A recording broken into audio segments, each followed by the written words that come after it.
Last generation और ये वाली जनरेशन में काफ़ी डिफरेंसेस है. So how will it be in future जब इनके पास पावर आएगा? Oh, when this generation will be in power, when you guys will be the mainstream of society, and when older generation would have been replaced for the most part. I think that remains a big surprise for us to watch. I think for the most part it is going to be super positive because I think it is going to be way more liberal in general.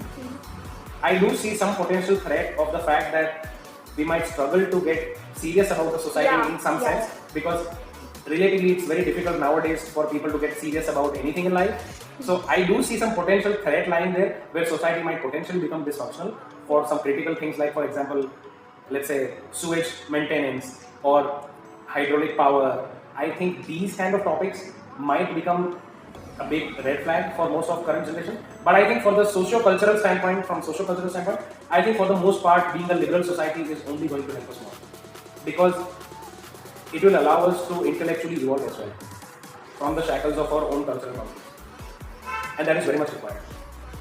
So I do see overall it being positive from a cultural standpoint, from a social standpoint, but I do think that there might be some concerns about running some key infrastructure because I don't think even Gen Z trusts Gen Z to manage some really critical functions. So I think that might turn out as a big surprise, but I think only time will tell.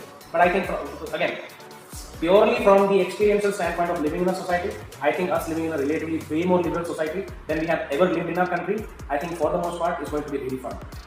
It might have cultural shocks, but I think eventually culture will evolve and adapt. Subscribe for more such video podcasts and keep watching Bunty and Bubbly Podcast.